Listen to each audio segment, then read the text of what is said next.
A very good morning, a very good afternoon, and welcome to this energy dialogue hosted by the UK ASEAN Business Council looking at strengthening UK ASEAN energy cooperation. My name's Alan Lai with the UK ASEAN Business Council based in Brunei, and we're delighted to be able to host this discussion, which looks at understanding what ASEAN's energy demand is projected to be, what the ASEAN Power Grid means, and how we can work together with important organizations such as the ASEAN Centre for Energy, the Asian Development Bank, Department for Business and Trade, and the UK Mission to ASEAN, and how we can bring everyone together and cooperate as we progress the year. Delighted to kick off with Ian Gibbons, the Chief Executive of the UK ASEAN Business Council, to say a few words of welcome. Ian, over to you in London. Thank you. Thank you so much, Alan. Good morning, everyone. Lovely to do quite our first event of the year, but our first broader outreach with the region in this important sector. So, for the kickoff from the UK ASEAN Business Council's perspective, energy has become such a central theme across our management with the region, from discussions with finance and trade ministers to the ASEAN Energy Business Forum, and of course the ASEAN Business and Investment Summit. And as Alan said in his remarks, as Southeast Asia's economies actually continue to grow, energy demand is rising.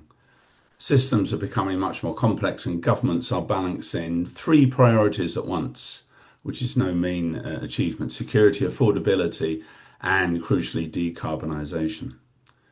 And against this backdrop, the ASEAN Power Grid is not simply an infrastructure project, it's a foundational enabler of ASEAN's future growth. It's supporting large-scale renewable integration, strengthening system resilience, and creating the conditions for cross-border power, trade, and private investment. The UK brings relevant and practical expertise to this agenda, and we are seeing pleasingly very strong interest from UK companies across the energy value chain, and that's from grid planning and engineering to project finance and advisory services. What businesses, we believe, are looking for now is greater clarity on priorities, timelines, and where regional ambition is translating into bankable, deliverable projects. Today's dialogue is therefore a crucial, important step in moving from strategy to execution and identifying where UK expertise can most effectively support ASEAN's energy objectives in the years ahead. I look forward to the discussion. Alan, back to you. Thank you very much, Ian. And now I'd like to call upon Benny Suryadi, the Senior Manager of APEC and Strategic Partnership at the ASEAN Centre for Energy, to present on the ASEAN Power Grid and ASEAN's energy needs. But Benny, good to see you. Over to you in Jakarta. Thank you very much. And then that's to be that I have a slide that I can share. It's gonna be like my name.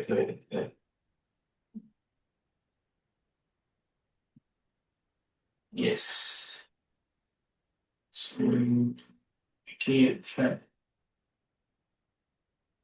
All right. Okay. I hope my slide is working well. That's gonna be like again. Thank you very much, Alan and Ian Gibbons, the CEO of UKABC.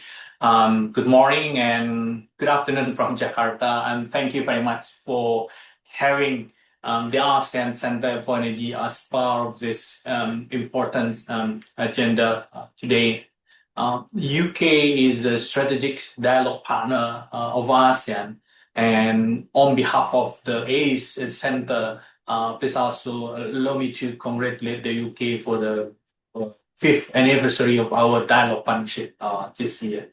My name is Benny Suryadi. I'm the Senior Manager of the APEC and Strategic Partnership of ACE, which is also responsible for our ASEAN Power Grids initiative at ACE.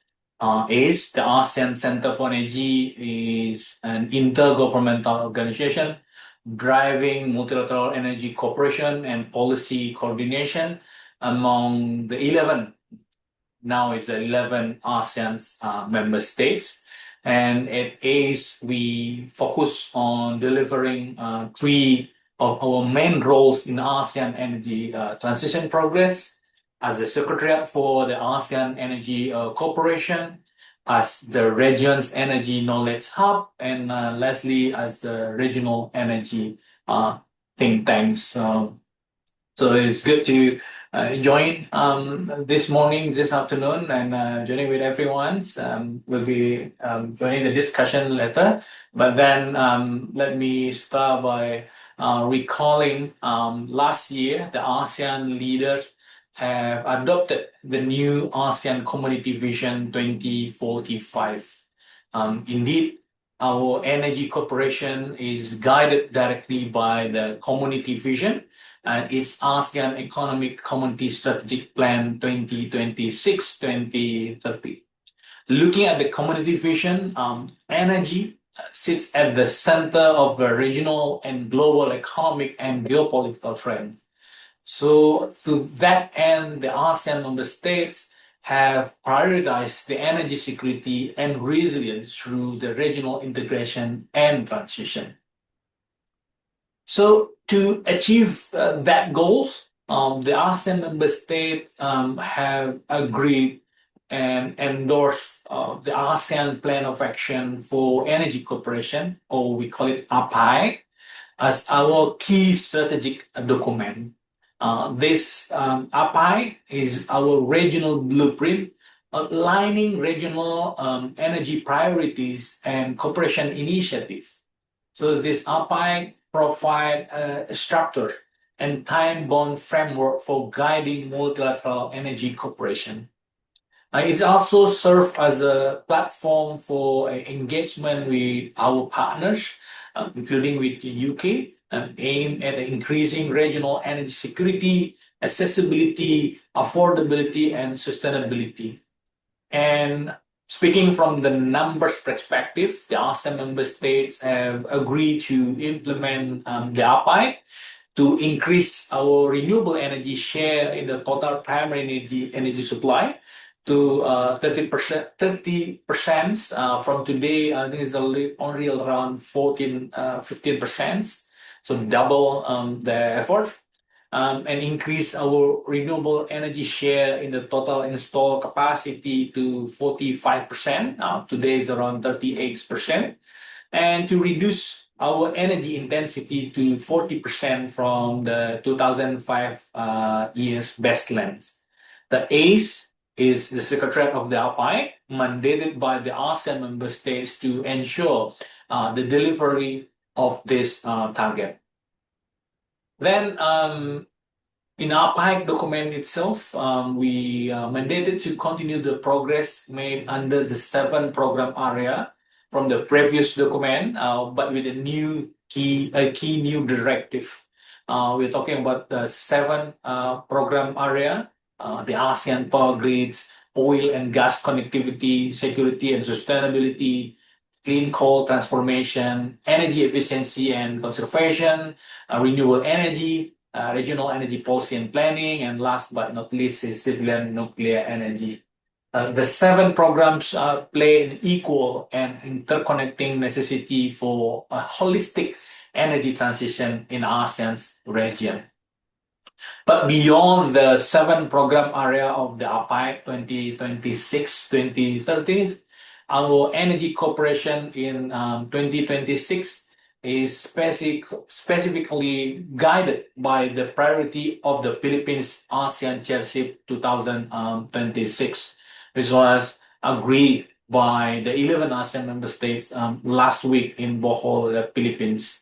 There are 8 priorities follow under the priority economics deliverables and annual priority on energy in 2026. First, we are starting with the power interconnectivity. We are operationalizing the enhanced APG MOU to move from the planning to action. There is also ongoing development of the ASEAN Energy Outlook that will map our pathway to a regional aspire energy system. We are also launching this year the Sustainable ASEAN Energy Management Certification Schemes, or we call it SIMAS, and several studies are also to be undertaken this year as the priority focus for the region, from nuclear to CCUS, oil and gas, and renewable energy technology. Again, the ACE is mandated and tasked to coordinate delivery of this priority. Then more diving into the ASEAN Power Grids initiative. So I would like to also take the opportunity to talk a bit more about the ASEAN Power Grid as one of the key major regional cooperation projects in ASEAN. So the LPG, as presented earlier, is part of the APAI. So under the APAI, it focused on three things. First is infrastructure development. Second is a cross-border power trade. And third, the last one is the regional power system transformation. And but essentially that the LPG, if anyone noticed that last year the Prime Minister Anwar from Malaysia put as the crown jewel of the ASEAN's cooperation. Looking at this number, you see that show us that ASEAN is expecting a rapid energy demand growth, up to 2.6 times in growth by 2050, to support the region's annual economic development progress. So ASEAN need to adjust, of course, our energy supply to become resilient along the way to support this.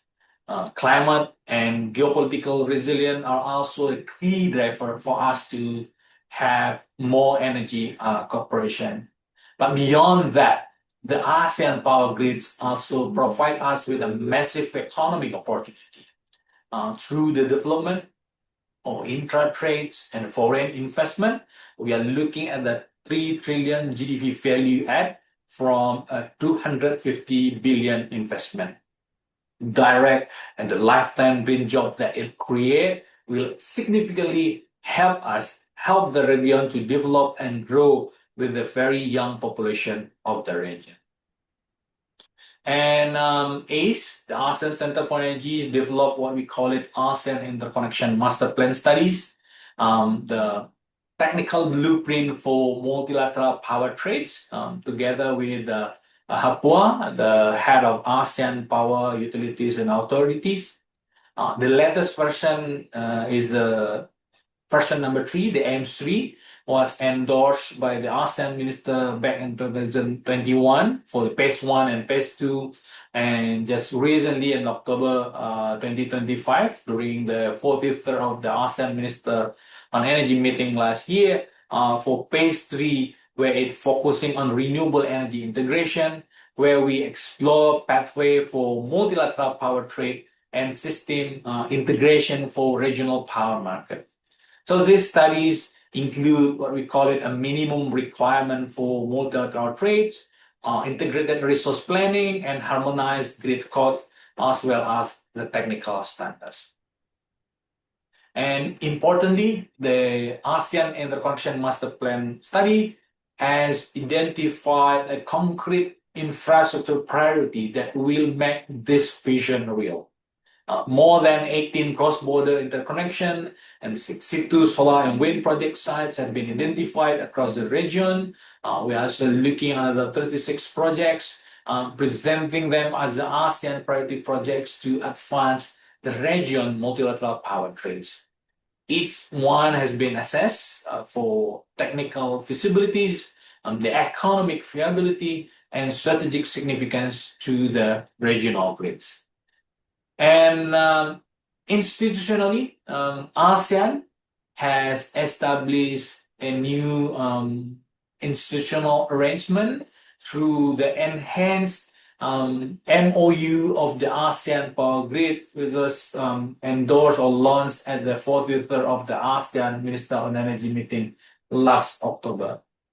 We now have what we call the formal bodies representing the three critical stakeholders groups.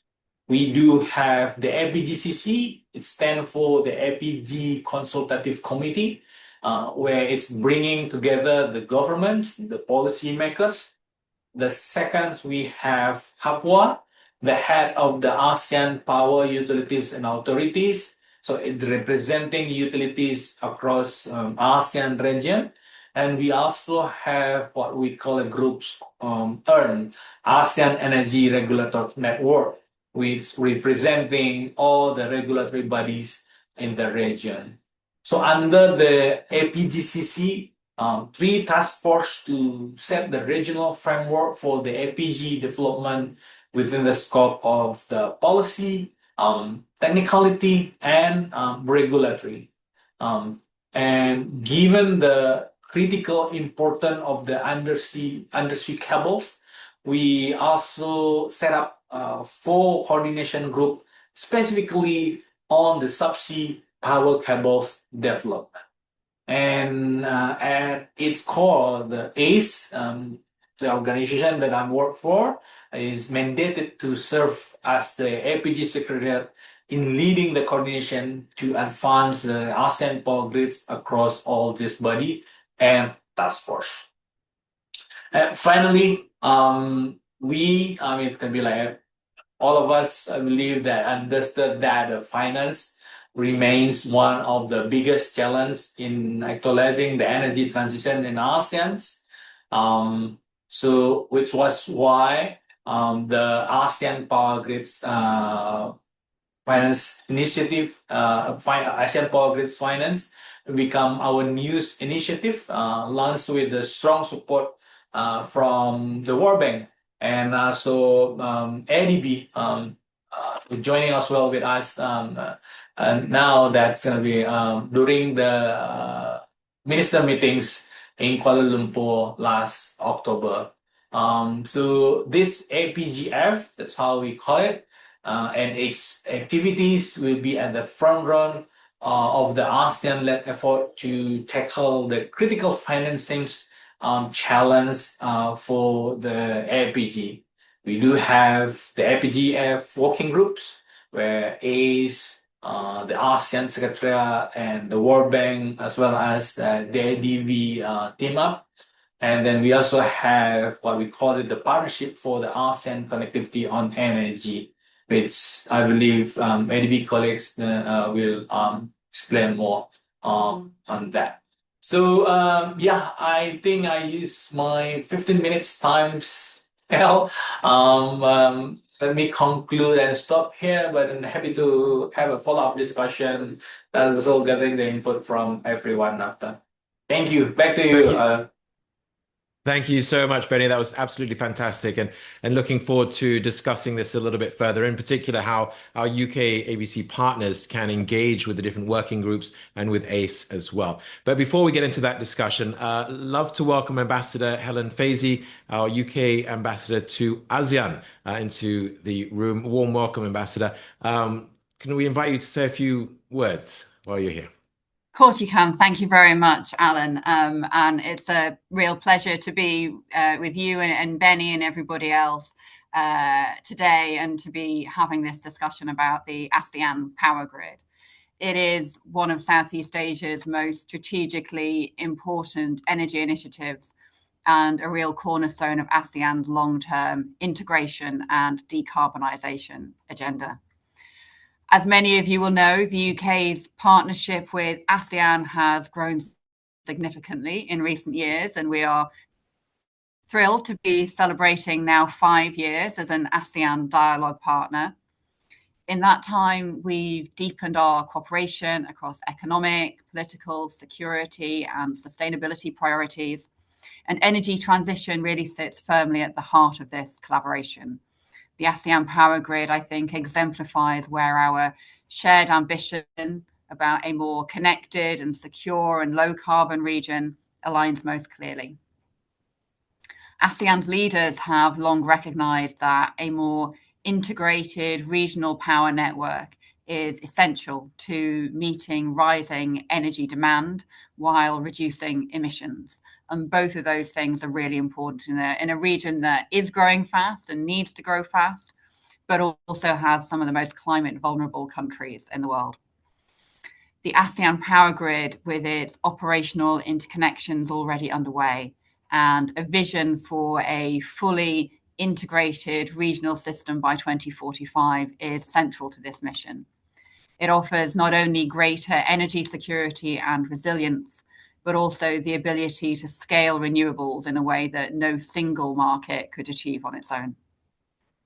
It is not simply an engineering endeavor, it's a transformative economic, political, and climate project, and it's one that will shape how Southeast Asian powers grow in the decades to come. So from a UK perspective, we are really proud to be working with ASEAN as they advance this agenda through initiatives such as our ASEAN UK Green Transition Fund.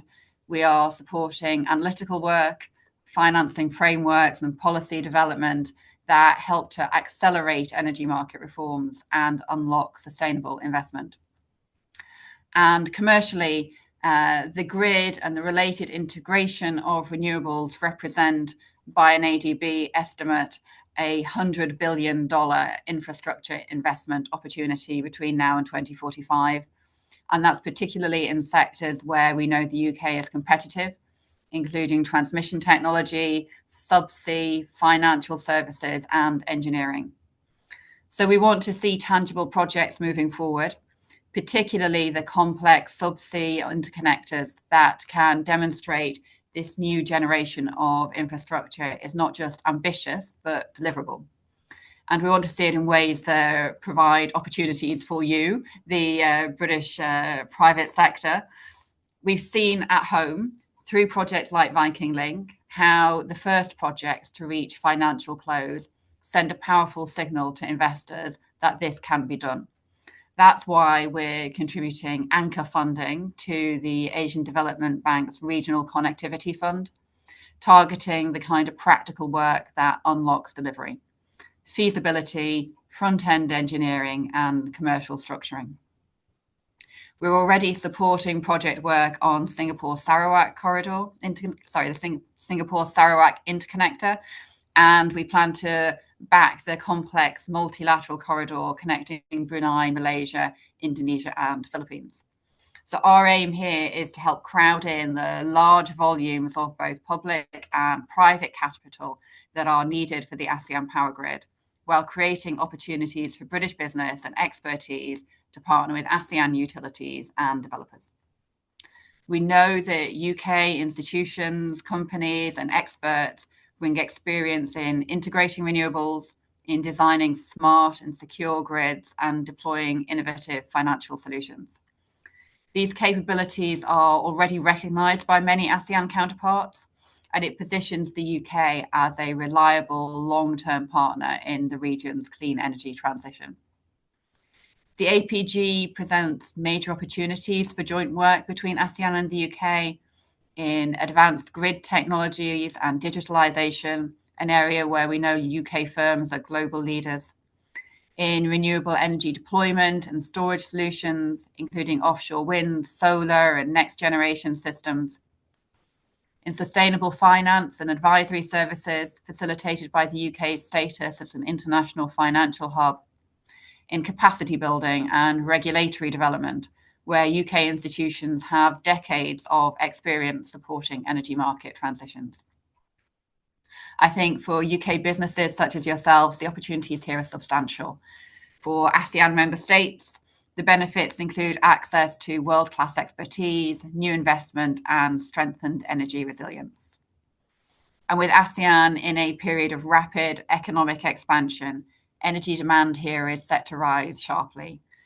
Ensuring that this growth is sustainable, reliable, and inclusive is a shared priority for us, and the AGB has got to be a key part of delivering that. We want to build on this through our renewed plan of action between ASEAN and the UK, which we're working on at the moment, and aligned with the UK's strategies and with ASEAN's long-term vision and continued UK leadership across regional energy dialogues.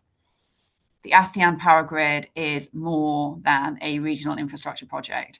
It is a defining moment, I think, for Southeast Asia's energy transition.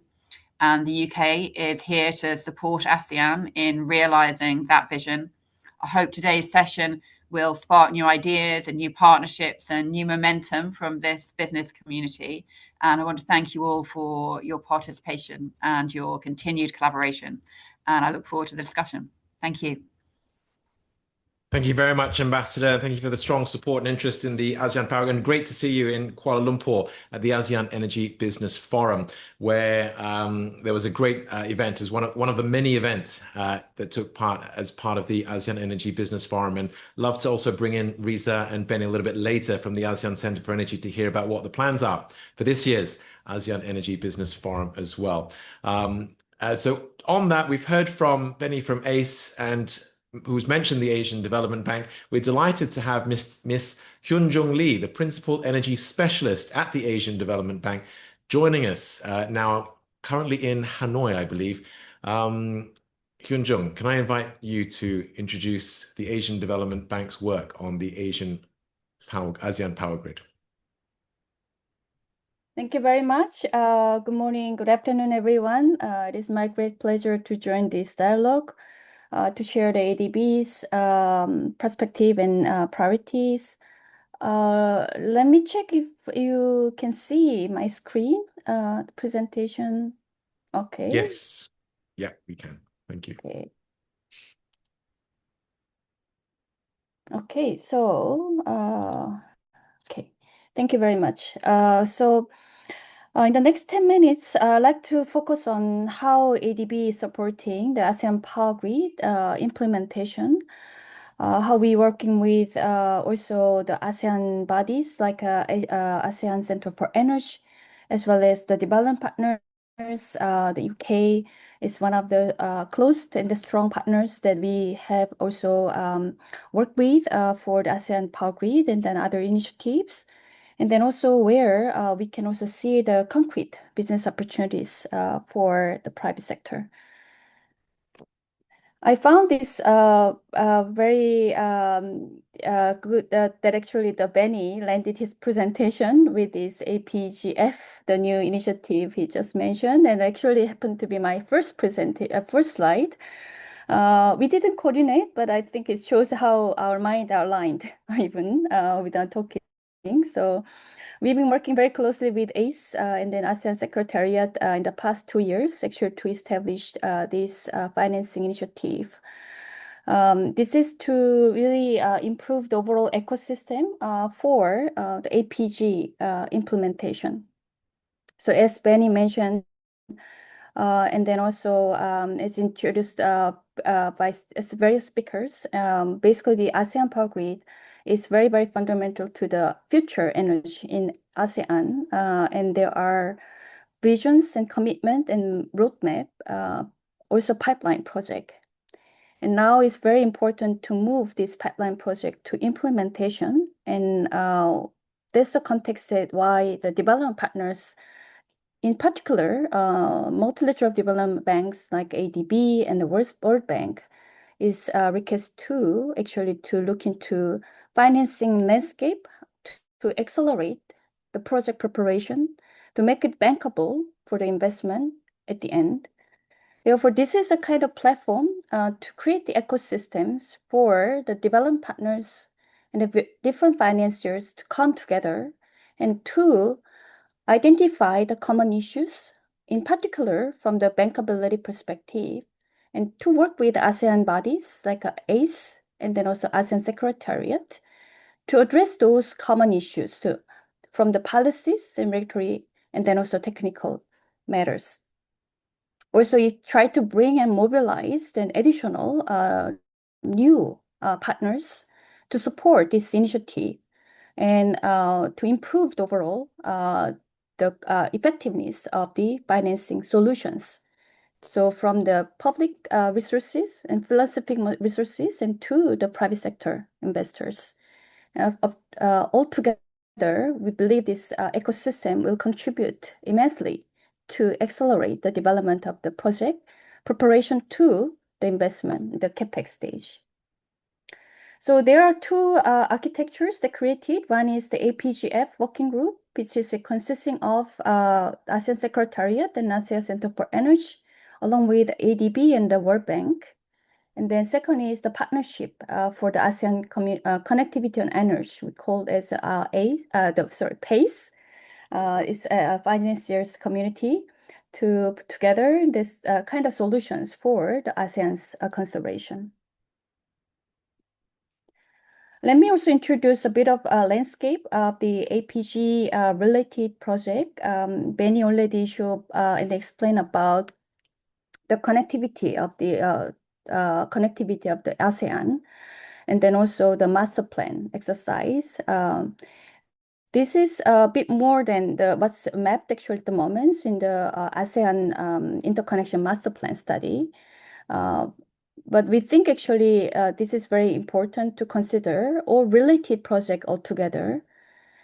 So this is including not only the interconnection project that identified from the master plan studies, but also emerging subsea cable project that actually also Benny also identified and also prioritized the importance of this subsea cable to complete this ASEAN connectivity. But also there are a couple of there are many also IPP to foreign grid kind of the project.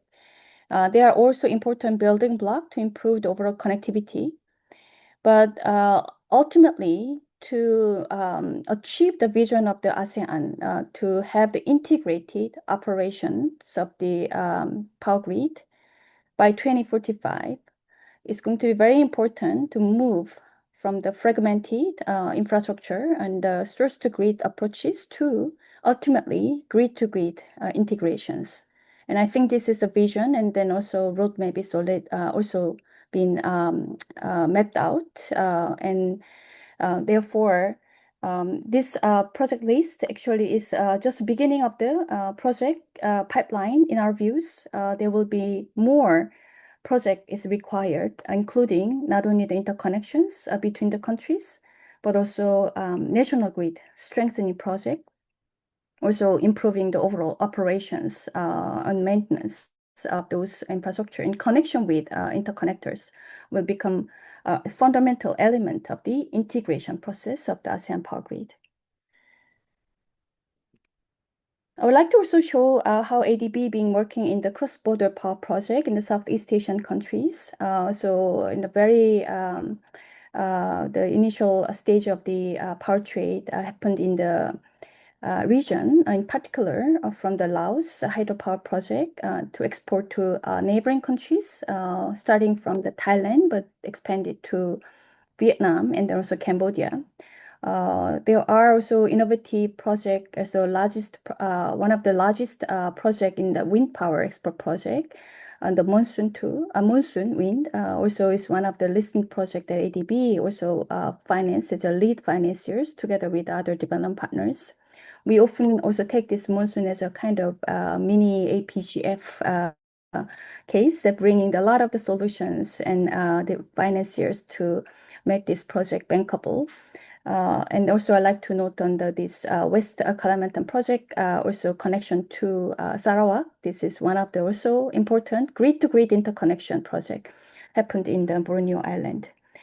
So ADB's tools, actual sovereign lending grant, but the non-sovereign financings, and then also political risk guarantees. And as you can see from the old days, it's mainly from the sovereign financing. Now landscape is changed to the private sector-led financing with some of the de-risking measures from the public sector. This is also kind of another landscape from the sub-regional point of views, and ADB is a institute to actually really prioritize the regional cooperation and integration. From our charter, we've been working with the sub-regional programs for a long time. So one of the sub-regional programs is Greater Mekong Sub-region, ADB serving as a secretariat on those sub-region is marked as the north of the ASEAN Power Grid. And then also IMTGT is a south grid is actually also the Indonesia, Malaysia, and Thailand. They have sub-regional programs, and ADB is serving as advisor to the sub-regional programs.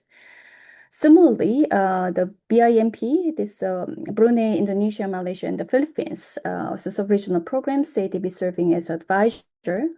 And each sub-regions also have been also prioritized intersector cooperation and being ADB have been supporting kind of master planning identified interconnection opportunities. And as I mentioned, the West Kalimantan to Sarawak project is also part of the ADB support to BIMP region in East Grid.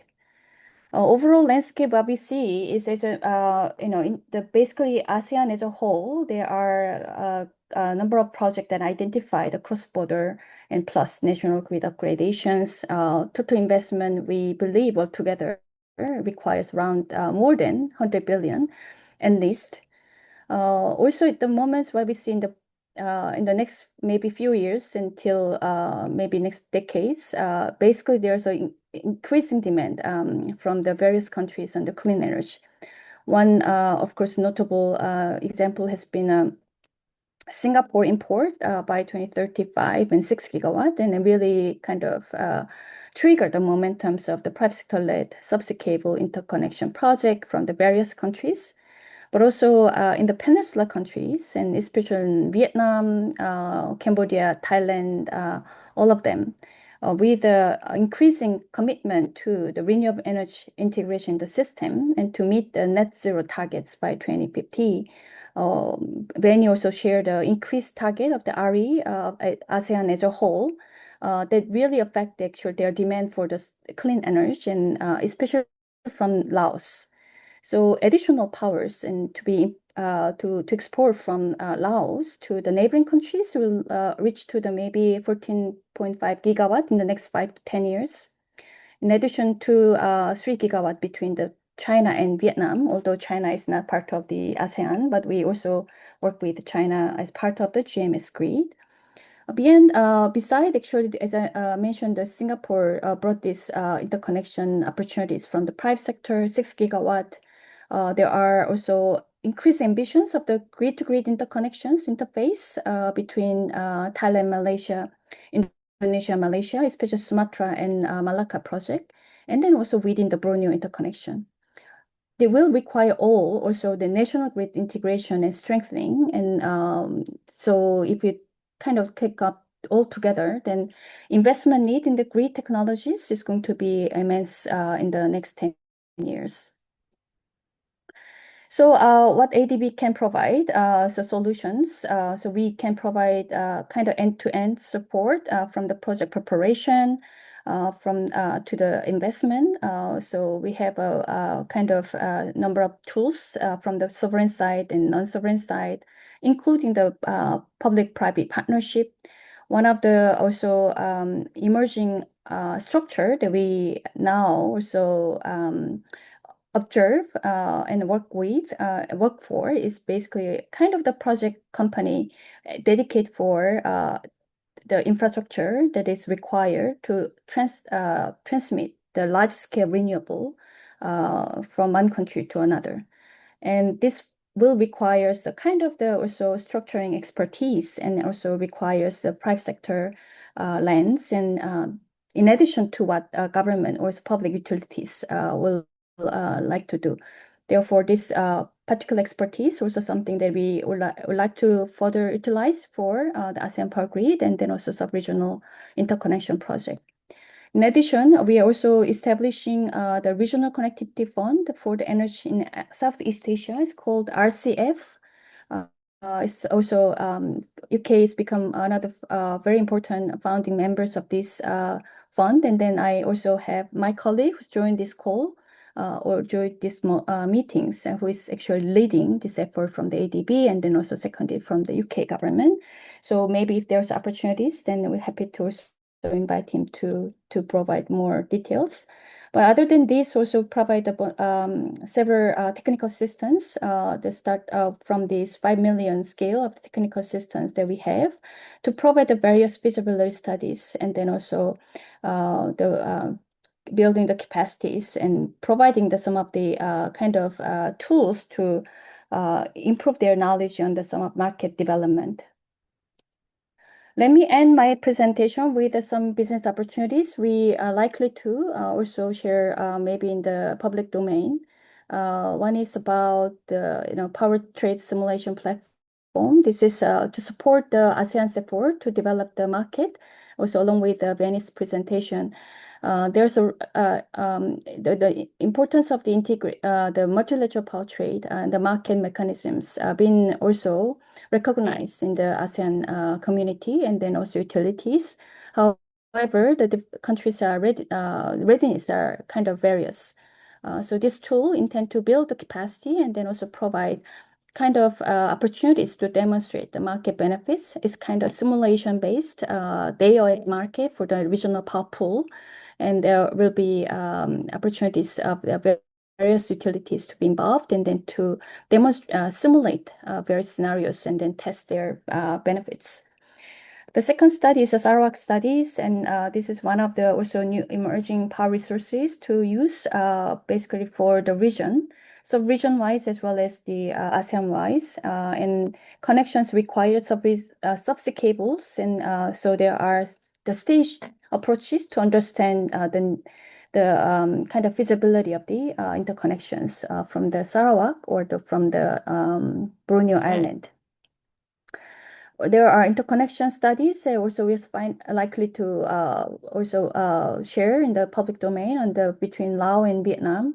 As I mentioned, in the GMS region, there is increasing demand for the power import and even higher than before, and the various resources, not only the hydro, traditional resources, but also the wind and solar, and including the storage. So there will be interesting stories to learn from this peninsula, GMS country regions. And so this is particularly looking to the SPV, as I mentioned, this kind of project company structures, and to develop the infrastructure and deliver the power.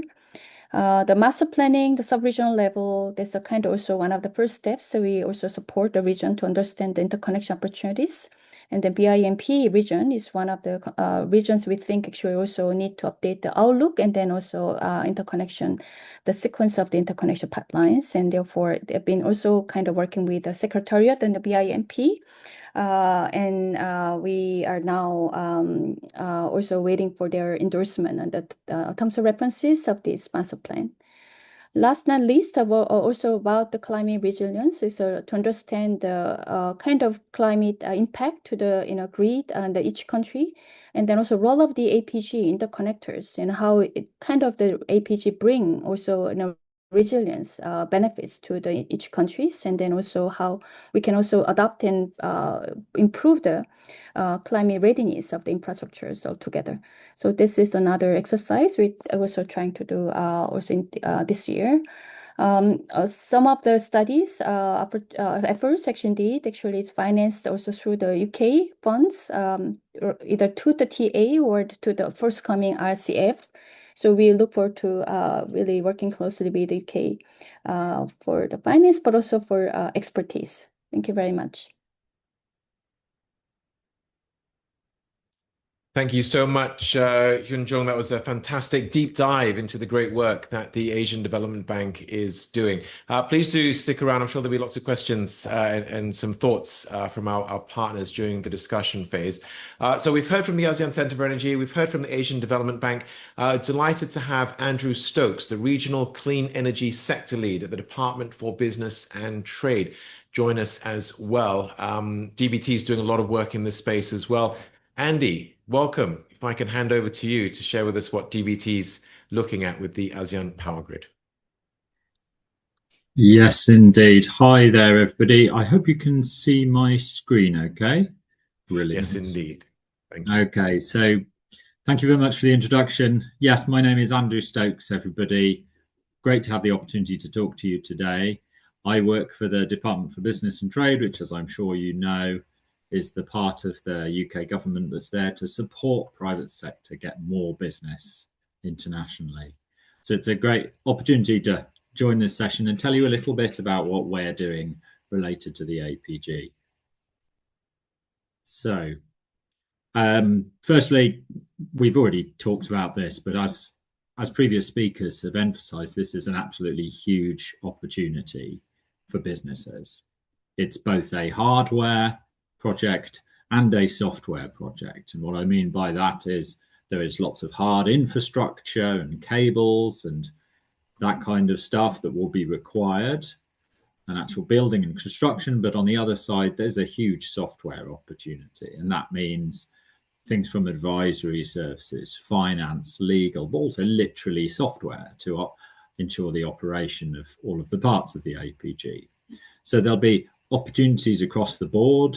There'll be opportunities that come from regional governments, from international financing institutions such as the ADB we've just heard from the UK government itself, which will put out work related to it, I'm sure, and at the regional level. And it really, we do strongly believe that there's a really good alignment with areas of UK expertise because of where the state of our power network, we have quite high levels of renewable involvement already. So we have quite a lot of experience with that. We have a number of interconnectors. We have ongoing and past large transmission infrastructure build-out projects. So we've got lots and lots of relevant experience that I think could help the APG be a success. Don't be too scared by this slide. There's an awful lot on it.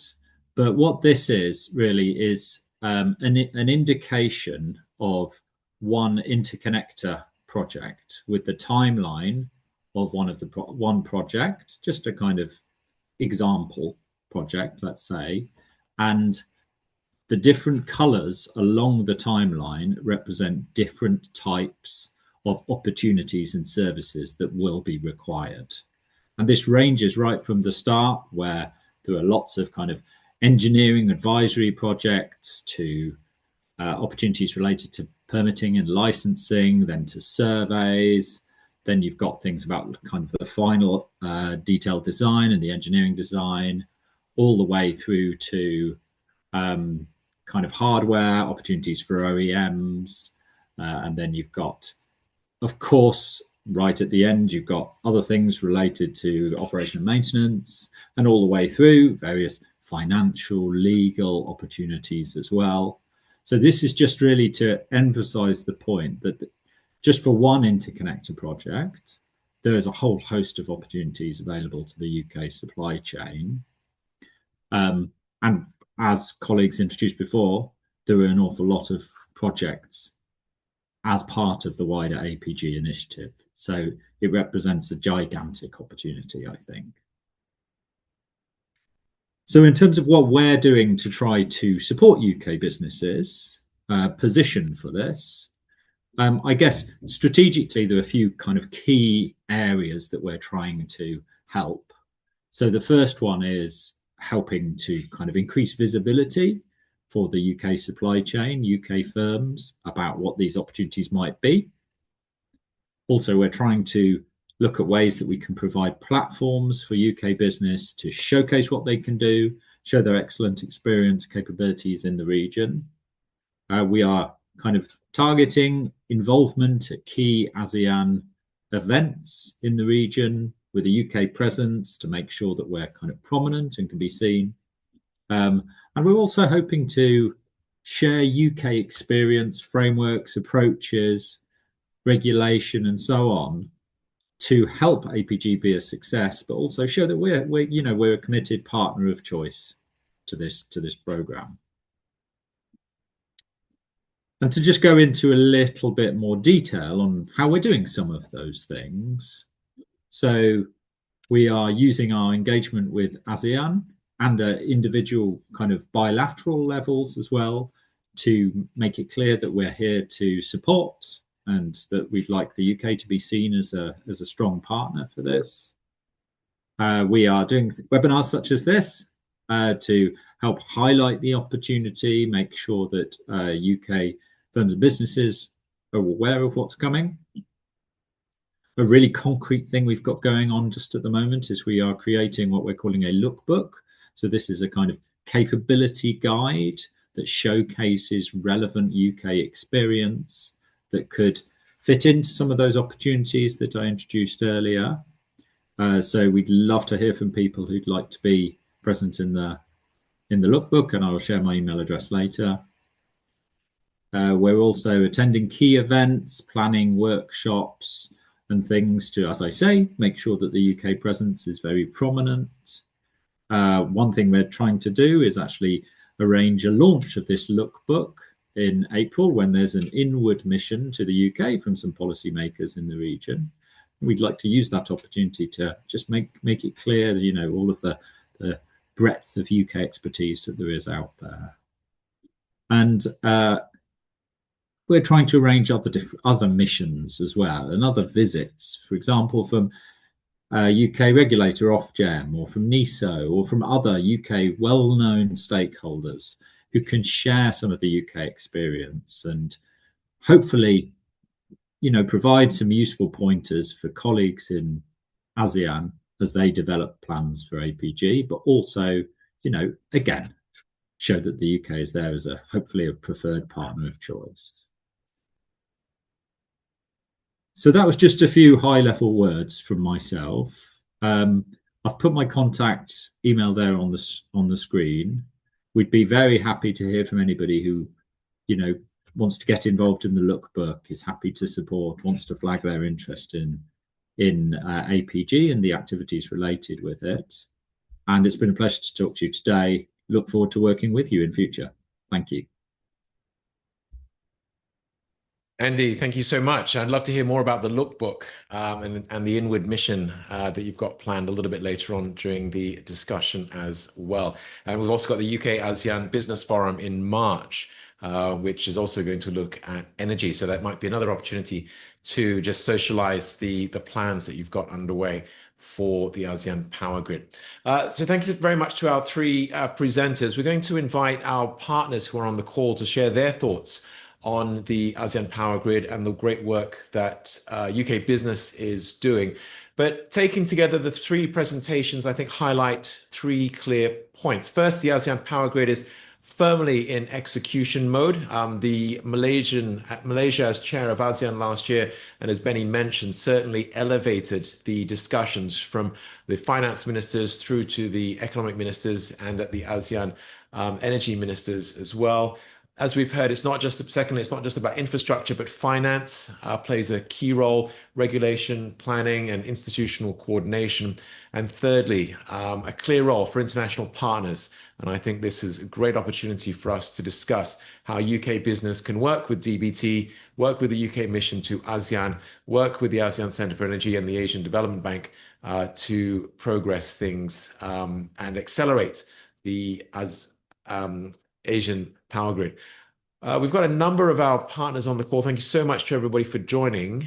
Please do raise your hand if you'd like to contribute to the discussion, if you'd like to ask a question, or even just do a shout out to say love to meet if you happen to be in Jakarta for the ASEAN Centre for Energy or the UK mission. But can I first of all call on Alan Thompson, the Global Energy Lead of Arab, and then Philip Napier-Moore, the energy sector leader of Asia for Mott MacDonald, and then invite Standard Chartered and HSBC. But Alan, good to see you online. It was nice to see you in London last week. Could you share with us a little bit from Arab's perspective on the ASEAN Power Grid? Brilliant. Thanks, Alan, and thanks very much for the presentations that we've had so far. Really interesting, insightful activity. It's great to see so much happening in ASEAN. As Alan mentioned, we met last week. Actually, we were talking Brunei Darussalam last week. I was out in Vietnam not so long ago in Singapore International Energy Week. We're working with the Green Grid Initiative, which is a UK government startup initiative, as their knowledge partner for ASEAN Power Grid supply chain. So working out really how some of these supply chains link together. So when I look at the ASEAN area, I think about the usual trilemma of security, affordability, and clean energy, but also looking more at that temporal spatial system piece that needs to start playing together in order to maximise total ASEAN value. The sort of things we're looking at. Transmission and distribution, absolutely. We've been involved in most of the electrical interconnectors emanating from the UK, but also working around the world on electrical interconnectors. Offshore wind is another big one for us. So, what we're seeing in the Philippines and Vietnam and so forth, we bring our skills from Hong Kong, from Japan, from South Korea, Taiwan, and so forth into the region. We're bringing people from Australia up into the region as well. We see it as a supremely important part of our business. And of course, terrestrial renewables and the way that terrestrial renewables are interconnected with battery energy storage systems in order to provide that firm power. So when in fact, it was great to see the slide earlier that Andrew showed in terms of the various opportunities across the project timeline. I recognise the Arup brand in that slide. We've been working closely with DBT for a number of years, particularly looking at supply chain and opportunities for international companies to come in and support. I think there's also a piece in terms of how ASEAN countries can also support other countries around the world. So when I look at the ASEAN Power Grid, the third report saying $240 billion worth of spend to 2040. These are significant programs, but equally I'm looking at Germany, 241 billion euros. The UK is currently spending about 60 billion and continuing. All of these projects around the world are significant tens of billions of spend. So that brings significant opportunity. It also brings potential for contested activity, both in terms of supply chain, in terms of human capital, in terms of critical minerals, and a range of other issues. So making sure that we've got a very good, strong plan, as ASEAN has, which is also balanced as much as possible to avoid overloading that supply chain at one point and having it lean at other points is absolutely critical.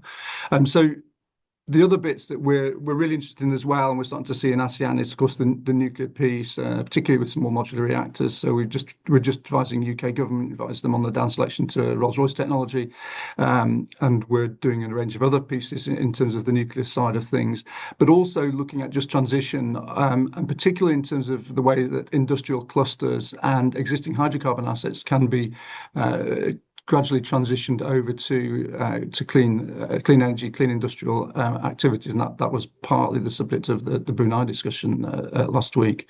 So significant opportunities. We believe that ARIC can make a significant supporting impact to that from our offices in Singapore and Jakarta, in Manila, up in Malaysia, in KL, Penang, and around the region in general. So I'll maybe just leave it there, Alan, but thanks for the opportunity just to raise a few points. Thank you very much for joining us. Indeed, as Alan mentioned, Brunei and all the other ASEAN countries taking this all very seriously and looking forward to deeper engagement. Phil from Mott MacDonald, based in Bangkok, can I invite you to share your thoughts? Thanks, Alan, and hello, everyone. Good to be on the call and great to hear those presentations. So I think there was a fantastic amount of activity late last year around this topic. We're really seeing the momentum gathering, and we're looking forward to jointly planning Team UK's engagement with these events throughout the course of this year, including leading up to the ASEAN Energy Business Forum again. So,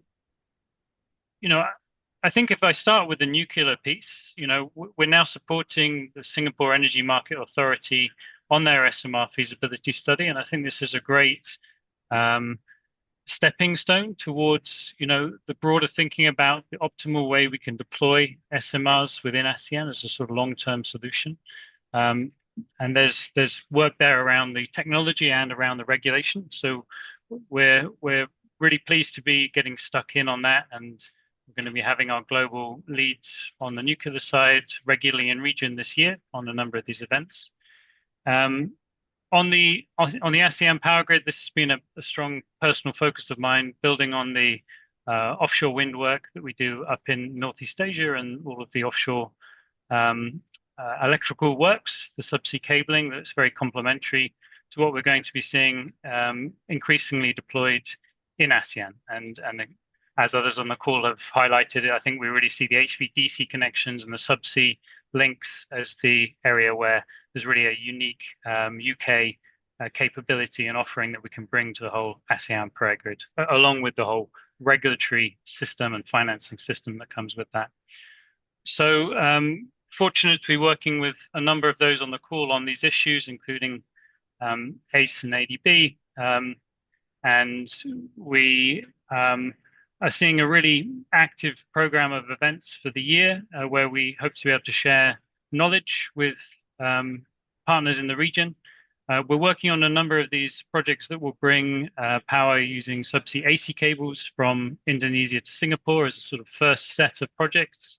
And, you know, I think those are really providing a good proving ground and working, bringing up some of the issues that the common issues that will need to be resolved for any of these projects to go ahead. So I think there's a lot of good room for workshops to go through bankability questions, go through project streamlining, common processes and procedures that projects will need, regardless of the wider need for regulatory harmonization. So, you know, we're coming at this primarily, as Arab mentioned, from, you know, an engineering delivery perspective, having worked on a lot of these interconnectors that have really been built. But that obviously overlaps strongly with the conditions that allow them to be built and to be financed. So, yeah, very, very much keen. I'll be in Jakarta next week for the relevant events and look forward to meeting a number of you there. Thanks. Thank you very much, Phil, and look forward to seeing you in the course of the year as well. We've gone from the engineering side, now turning to the finance side. If I can invite Yvonne Chi, the Regional Head of Government Affairs for ASEAN for Standard Chartered Bank. Yvonne, where in the world are you at the moment? And over to you. Thanks, Alan. Thanks to the team for organizing this call. Very good discussion thus far. Actually, as Alan said, I'm usually based in Singapore, but I'm currently visiting Jakarta now. So not that far from Benny and colleagues from the ASEAN Center for Energy. I'll address ASEAN Power Grid from the bank's perspective.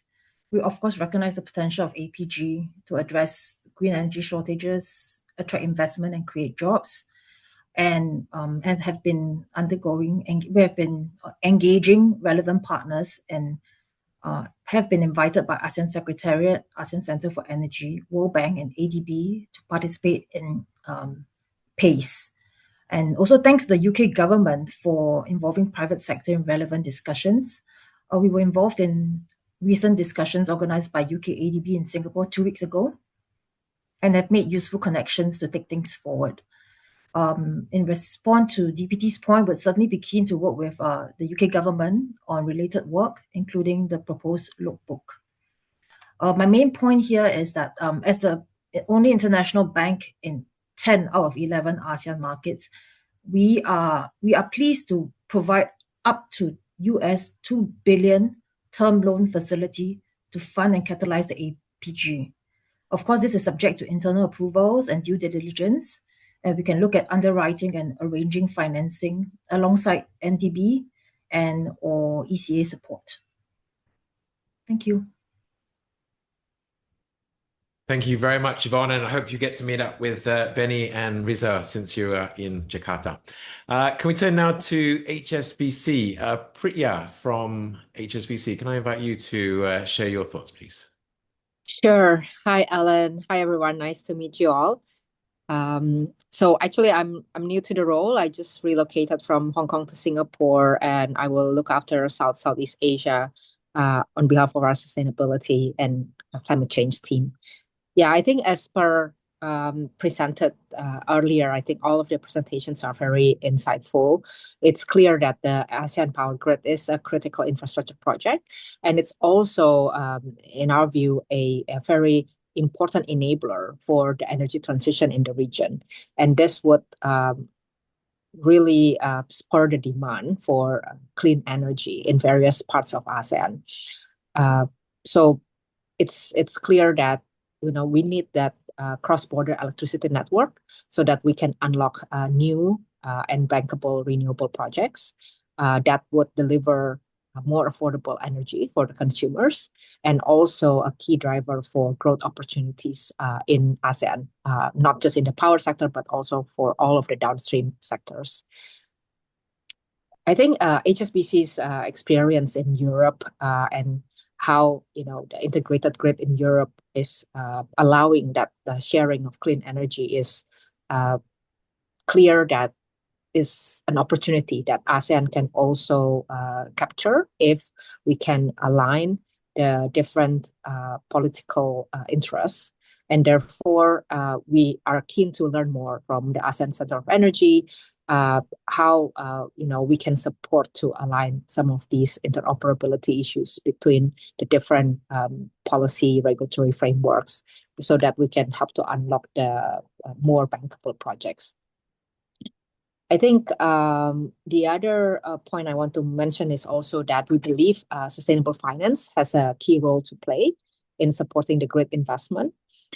Actually, at the end of 2024, we contributed to the publication of the climate finance principles for green grids financing. And I don't know if you are familiar with these principles, but there are 6 principles. 3 of them pertains to the sector itself. So how the national energy system and the power sector need to have a very clear target that would contribute to the climate ambition, and that there needs to be some consistency on the planning and also the measurability and attribution of the this investment in the power sector to the climate goals.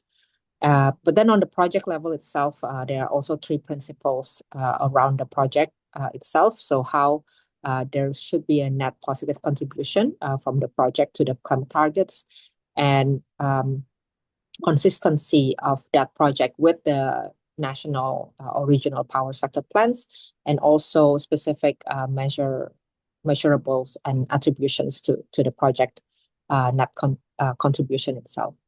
So we look forward to support, and we are keen to partner with you all because we understand that partnership is important for this key infrastructure finance to take place. Thank you so much. Thank you so much, Priya, for joining us and for your comments there. Please do put up your hands, your digital hands, or wave vigorously at me on screen if you'd like to say something. We've got about 7 or 8 minutes left. But I'd like to bring in Natasha Kite from the UK mission to ASEAN. I'd like to bring in Riza from the ASEAN Centre for Energy and Benny as well, if Benny just had to step away for a minute. But maybe Riza first. Riza, if you could just share with us your plans for the ASEAN Energy Business Forum this year. What are your priorities?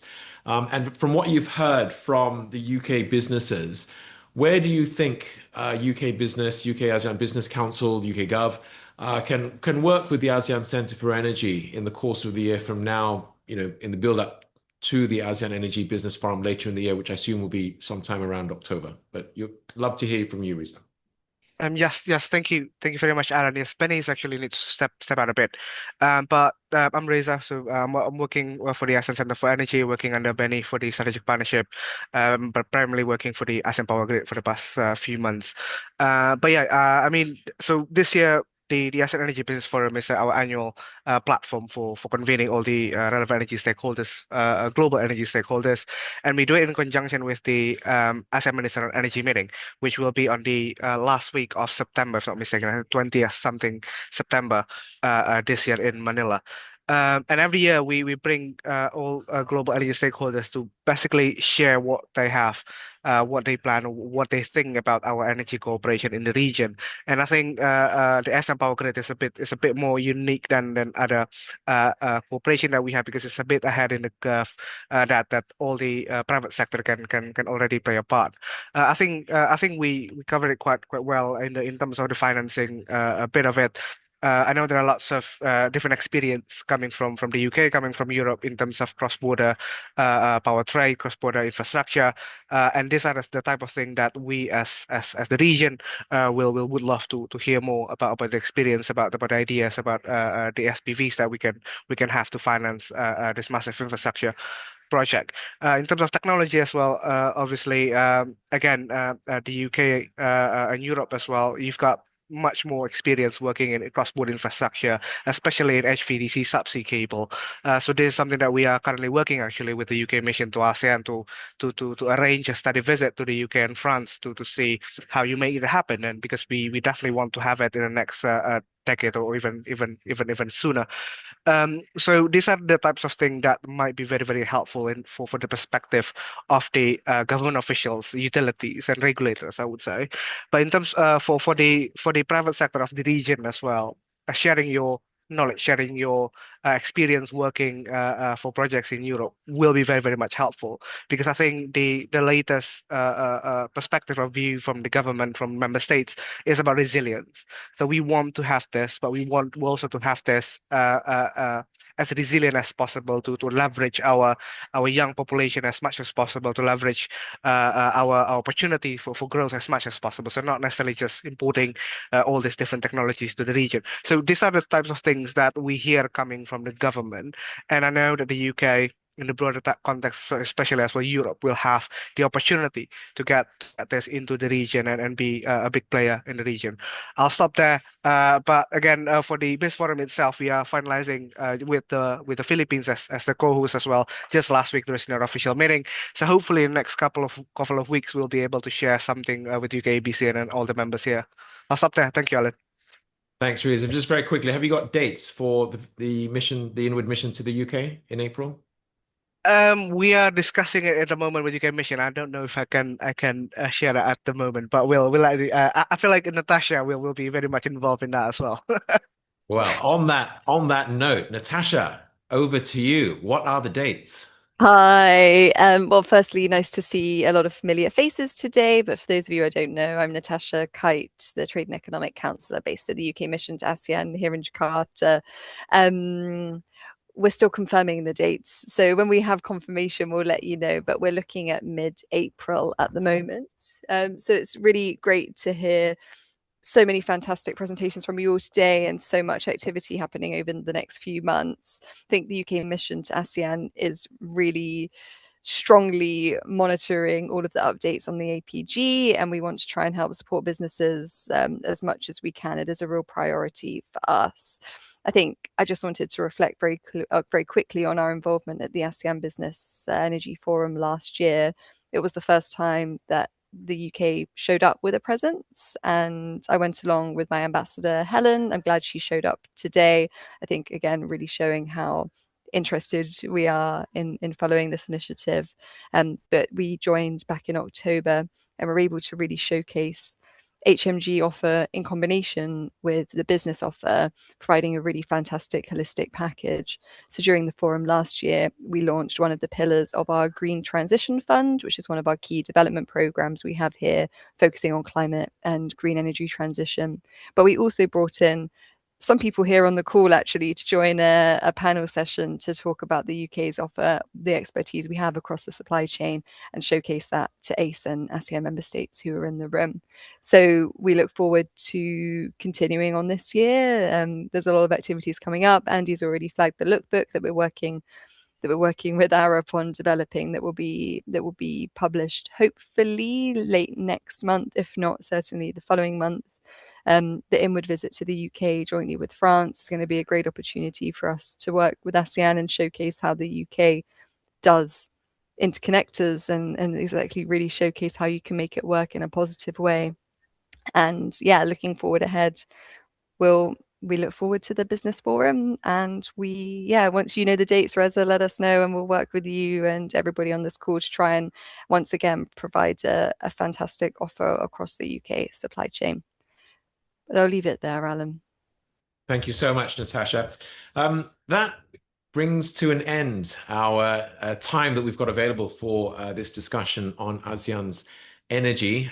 To wrap it all up, we've heard a lot about the energy demand from ASEAN. We've heard about the great framework that's been established from the ASEAN Center for Energy. A huge thanks to Hyun Jung from the Asian Development Bank talking about all the finance, the need and the work that's underway to meet all of those demands. And we've heard from Andy from the Department for Business and Trade. So lots of work going on. We've heard the expertise from our UK-ABC partners as well. If there is any future, please do get in touch with us via email. You've got all our contact details. As we progress this, we'll be talking about it at the UK-ASEAN Business Forum on the 17th of March. There is the Inward Mission, which you've just heard about, and then there is the in April, and then there is the ASEAN Energy Business Forum, which will be in Manila in late September. So lots of excellent touch points. But to wrap it all up, Ian, our CEO of the UK-ASEAN Business Council, if I can hand back to you for your final reflections. Thank you, Alan. I don't think anyone can beat you for wrapping up, and a hugely competent performance as always in bringing today together. So thank you for everything you did there. I think this morning's been fascinating, whether you're technically minded or whether you're not. The fact is that so much is happening across so many sectors, so many fields coming together. And I think it really just sums up what UK-ASEAN Business Council is all about. And I say it very regularly, but I make no apology for it. We're about partnership, collaboration. We're about delivery. We're about actually coalescing around people that make things happen. I mean, so good to see so many of our established partners on the call. These are people doing the business at the sharp end, and they're all working in partnership across, whether it's MOTS working with Arup, these are huge companies, but very pleasingly working together when it's necessary to do so, and they do so in a very, very productive fashion. But the fact we have the UK mission so committed to what we're doing, the fact you've got ADB, you've got all the other partners, you've got ACE. We enjoy working with Reza and colleagues there, and we look forward to hopefully playing a strong role in the Inward Mission when that happens in April. It's going to be a very busy April because I think Alan and I will be in Manila for the finance meeting there with the deputy governors. But that just shows everything that's going on in ASEAN region. No one's standing still. Everyone is actually working together in a very collegiate manner. And I look forward to UK-ABC continuing to do what I think it does best, which is actually making things happen by bringing people together. So thank you, Alan. Over to you, and have a great day, everyone. Thank you very much, Ian. That wraps up this session on energy for the UK-ASEAN Business Council, talking about the UK-ASEAN Energy Cooperation. Thank you, Alan, for the clap. And thank you, everyone, for joining us. We look forward to engaging with you all in the course of the year. And as I mentioned earlier, please do reach out to us via email and let us know how we can work together in the year ahead.